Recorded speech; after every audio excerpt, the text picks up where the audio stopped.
But let's now turn to a story that will stop you in your tracks, with a new Premium Times report revealing that a man on death row in Ibarra prison in Abeokuta, Elijah Oyebode, has been going live on TikTok, where he's gained a following, participated in live streams watched by thousands, and even gotten paid by people outside prison. And in a monitored live session, he claims that many prisoners also have access to phones, internet, and a lot more. Let's take a look.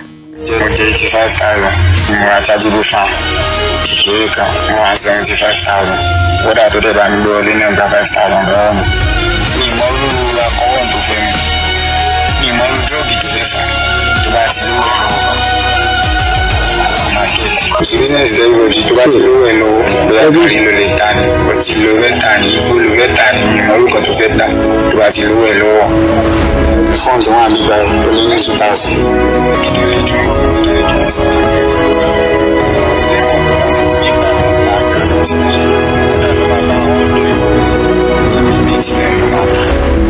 He said that there are 2,000 phones in that prison. His account has since disappeared from TikTok. Most of the clips are gone. It took a lot of time to find those ones.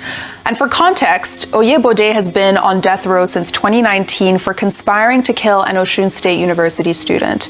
In the report, the Nigerian Correctional Service acknowledged the security vulnerability and contraband smuggling, but emphasized that they maintain a zero-tolerance policy for unauthorized gadgets. And I'll take all of your reactions, but let me just take this quick one from Jabriz on X, who said, "A man sentenced to death for the ritual murder of a final year student is freely doing TikTok lives, collecting gifts, exposing phone smuggling rings from inside the prison.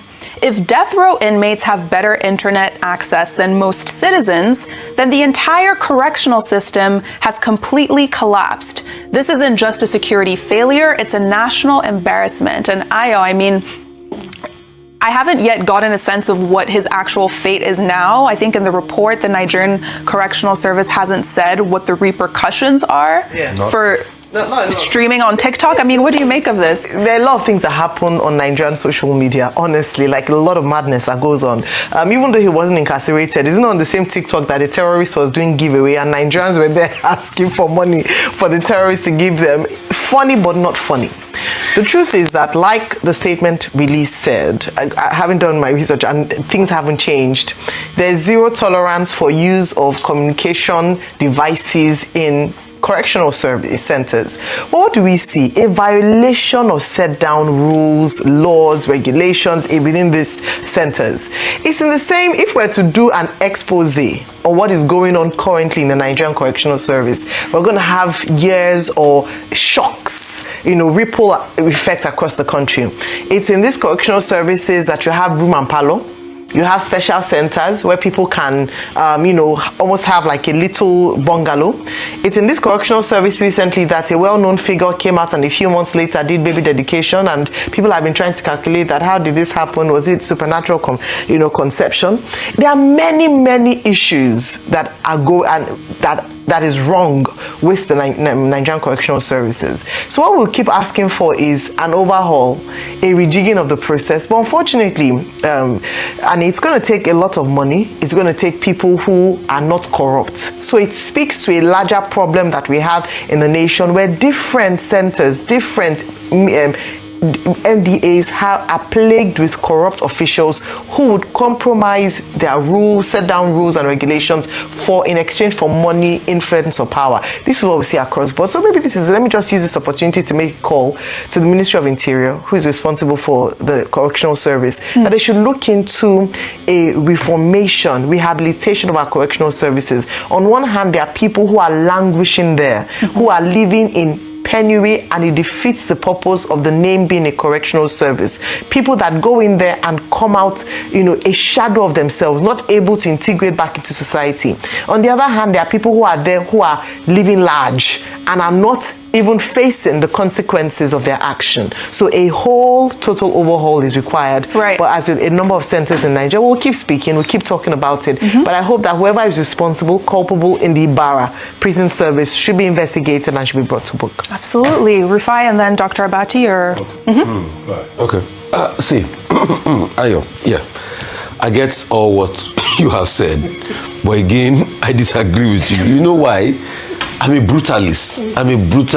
You're pragmatic. I'm very pragmatic. I don't speak English. I don't deceive myself. You know, like I was Ilutila, Dr. Abati. The country is gone. No, I must keep hope. See, I'm an optimist. Yes, I will continue to. Okay, there has to be a good somehow. No, I'm a patriot too. But a patriot is also a brutally honest person. Okay. You know, that's why Henry Thoreau said the only place for a just man in an unjust society is the prison. Because a just man will always be put in the prison because he will never align. Way back the 80s, big shout out to Archivia and the work they do. In fact, I think I should be able to get some donation across to those body of, NGOs where they archive newspaper materials. Can we have a one house, please? Big shout out to them. In the 80s, there was a story of somebody that a warder helped to go collect money while this person was in prison for a drugs case. And they brought the money in. You know how they were exposed, how they were reviewed? When there was a disagreement on the sharing formula of the money they collected between the warder and the prisoner. This was way back in the 80s and 90s.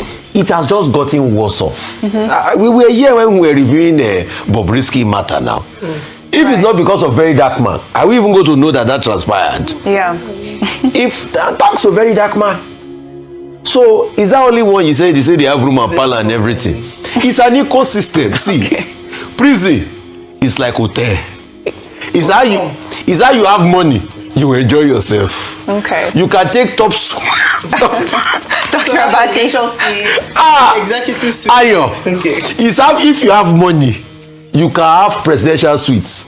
You can do visits, you can do anything and all of that.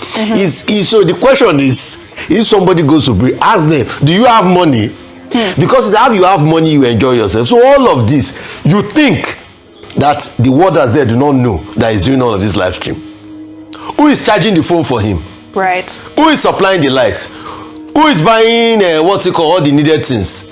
He talked about drug and all that. Who is bringing all those things? You think it's not an ecosystem? Those are the questions. It's the way you have money, you enjoy yourself. So forget it. So see, the Nigerian prison system is gone. You see, they now went to, they thought by changing the name to correctional facility and which correction? Dr. It's not Abati, correcting anything. What we can call on them is it's a systematic way to change the culture, which will never happen overnight, which needs a lot of sincerity. So the very first question we should ask is, where is the reconnaissance service that goes on in the prison? Thanks to Fisayo Shoyombo. Fisayo Shoyombo acted as a prisoner to be able to get us into what happens in the prison, and he made that big revelation. If Nigeria truly wants to change, it is not Fisayo Shoyombo that's supposed to be doing that work all the time. Right. It is the government that should have mystery choppers, deliberately infiltrate the prison ecosystem, put people in the prison that did nothing wrong, but they should gather information and start to solve the problem from within. That's how we can start to change culture, if those people will not be corrupted in no time. I mean, what a story. Okay. I think the subject, this is the way I see it. In August 2019, August 15, 2019 to be precise, President Muhammadu Buhari signed the Nigerian Correctional Services Act of 2019, repealing the Prisons Act of 2004. And we said at that time that, look, the kind of reform that you need in the Nigerian prison system, correctional system, is not change of nomenclature, that it has to go further.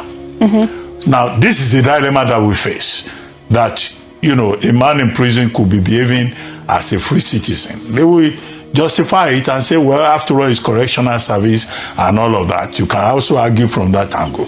But the truth of the matter is that the reform that we need in the prison system in Nigeria has not yet happened. One, the conduct of the warders. The warders, the complicity has already been explained by Rufai Hussaini, and that is part of the problem. Okay, the title change. Why about the training and the conduct of the warders themselves? Right. The second thing is about the state of the prisons. Now, that picture of the prison in Ibara, Abeokuta, or the picture of any other prison anywhere in this part of the world, these are colonial prisons. Those prisons need to be demolished and rebuilt. And that's where the Ministry of Interior comes in, and President Obasanjo, President Tinubu comes in. Those prisons are colonial structures. They are overcrowded, they are poorly maintained, they are run down. That kind of environment is not a place where you can find any correction. Yeah. And that's why this particular guy is talking about whatever drug you want to buy inside any prison in Nigeria, you will get it. Unbelievable. 3, this particular candidate whose matter you are reporting has been on the death row since 2019. Yes. He was sentenced to death by hanging. Are you aware that one of the major problems, one of the major areas in which we have unemployment in Nigeria today is that we don't have enough hangmen in Nigeria? People say there are no jobs. There are no jobs. But if you count in this country, you don't have up to 10 hangmen. Okay. It's a job nobody wants to do. Right. So maybe they should recruit more hangmen so that when justice is given, when judgment is given, justice is delivered. And on that otherwise, this particular fellow will no longer be on TikTok. But we don't have hangmen in Nigeria. So for all those young men out there who are saying they are very confident looking for jobs, there is vacancy in Nigerian prisons, correctional service, for jobs to be hangmen. The bigger problem, however, is that many of our governors refuse to sign death sentence. They will tell you that, okay, you know, what they cannot create, they cannot destroy. So there are so many dimensions to it. I'm just saying that it's a very complex issue. But one way forward is for the recruitment of more hangmen. On that who can ensure that justice is done. I mean, because the governors will not sign, Dr. Abati, so there's no need for them. You never know. Catch-22. Some governors will sign, but there's nobody except to carry out the ruling. So that particular fellow is enjoying the fact that there's a shortage of hangmen. I don't think people would not want to take that job. What's the remuneration? What are the benefits? We'll look into it. You can investigate. You can consider it as a part-time engagement. Exactly. I'm sure we'll look into it. Let's move now. Let's move now. I mean, what a story. What a story, and great submissions from everyone.